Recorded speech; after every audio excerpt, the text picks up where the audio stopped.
انفسہم ما خلق اللہ السماوات والارض وما بینہما الا بالحق واجل مسمى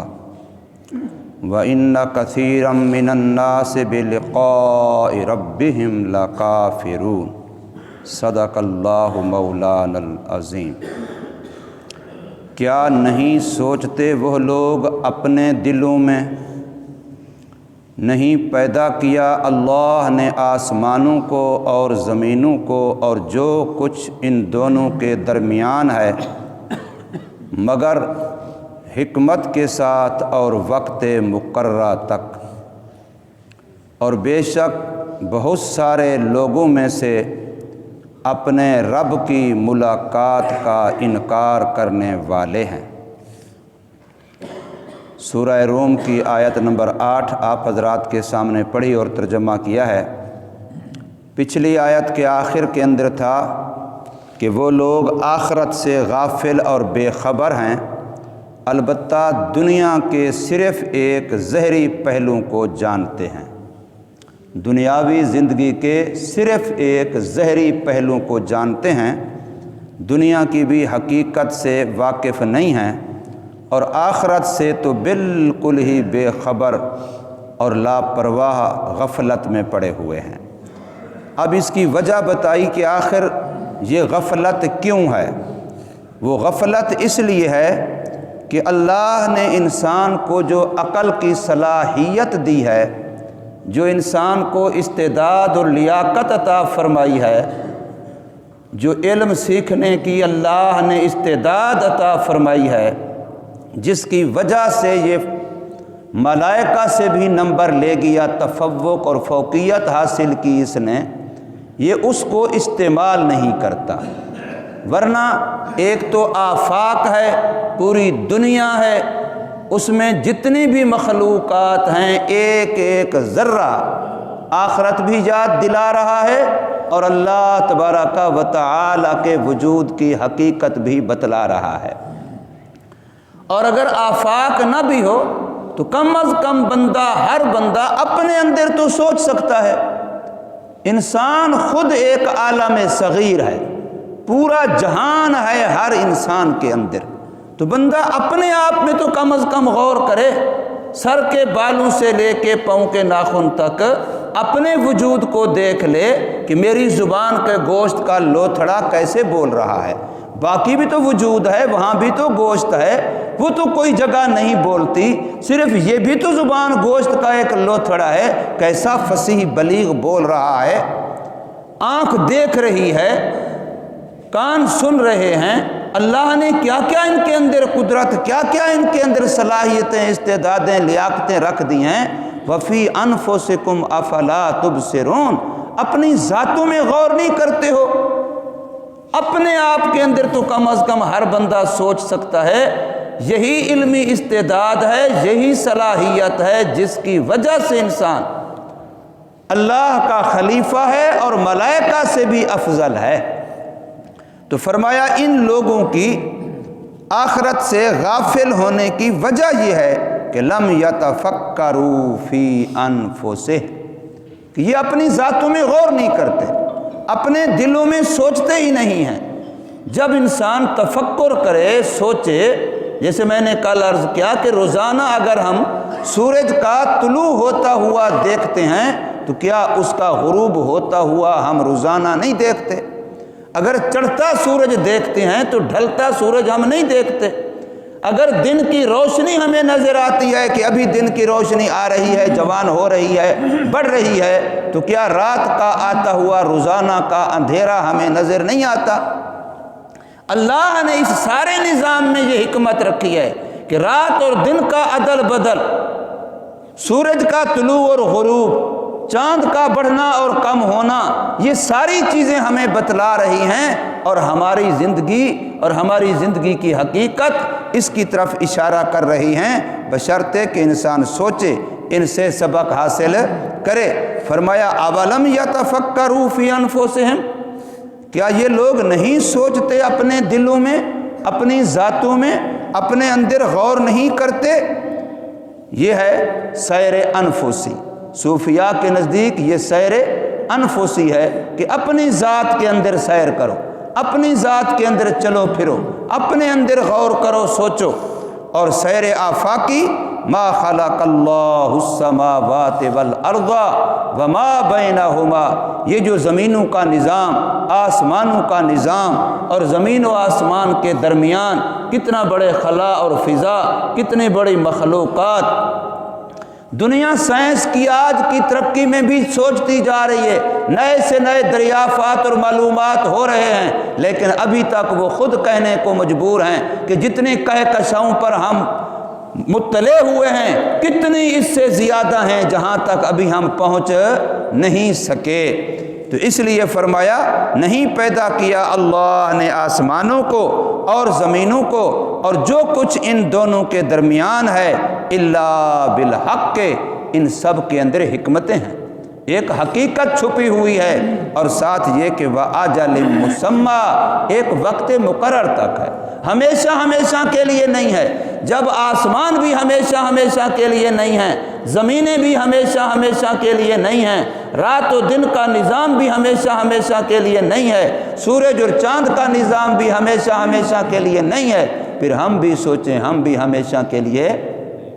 نہیں ہیں۔ انہی زندگی کے لمحات کو غنیمت سمجھ لے، موت کی گھڑی ہر وقت سر پہ کھڑی ہے،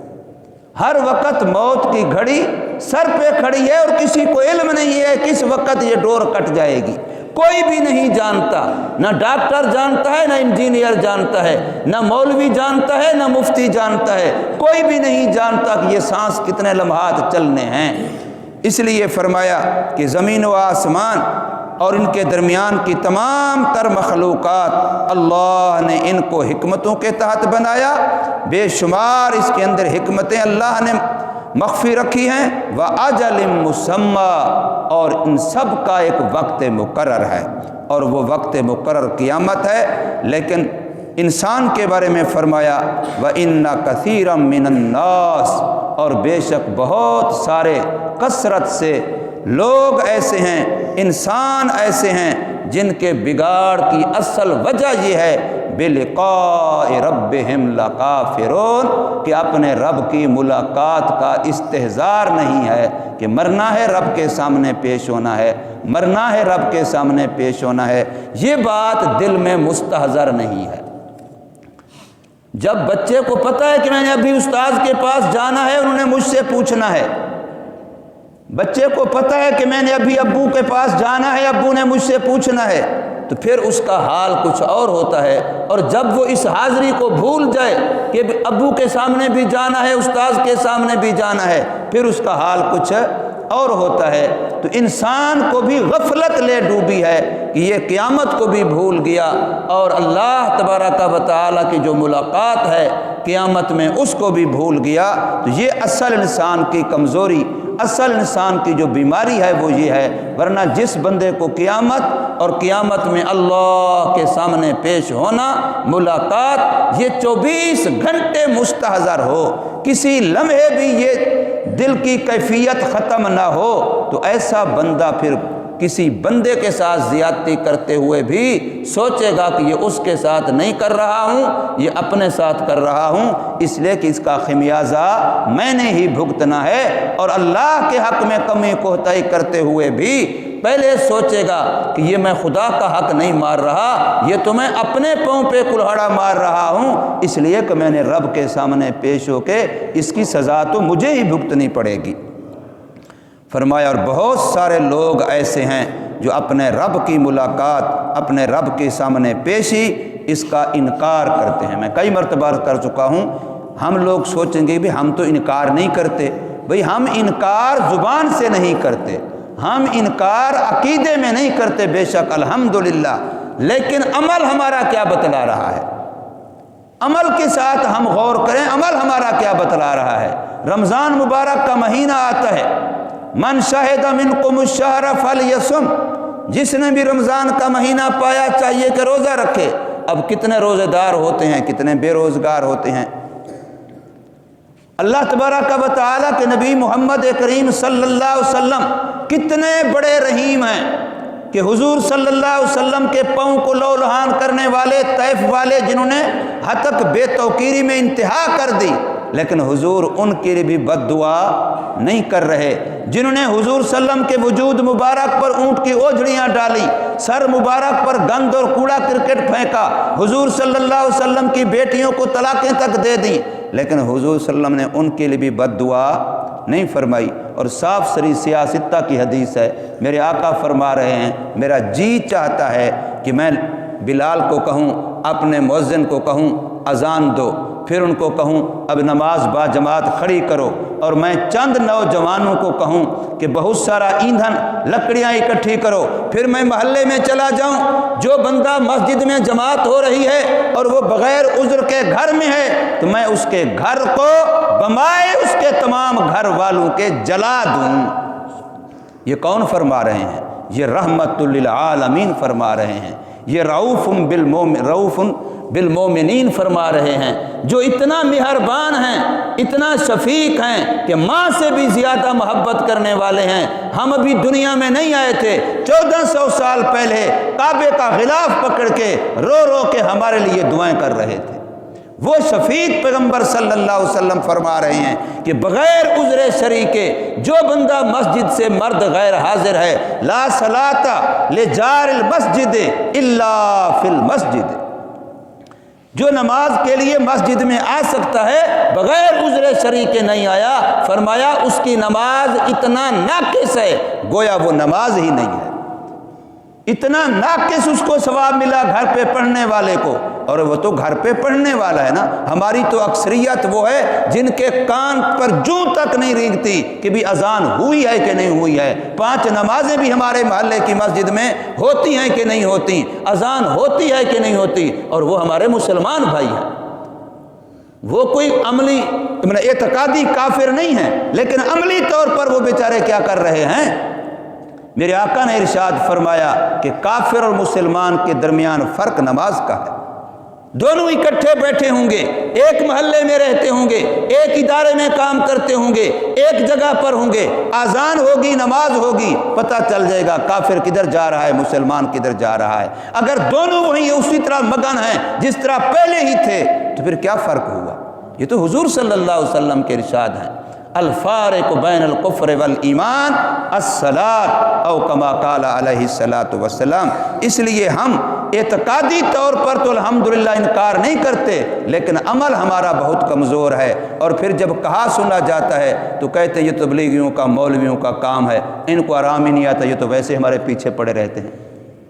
یہ نہیں سمجھتے کہ یہ ہمارے کتنے بڑے خیر خواہ ہیں۔ اللہ تبارک و تعالی ہمیں سمجھ نصیب فرمائے، عمل کی توفیق دے۔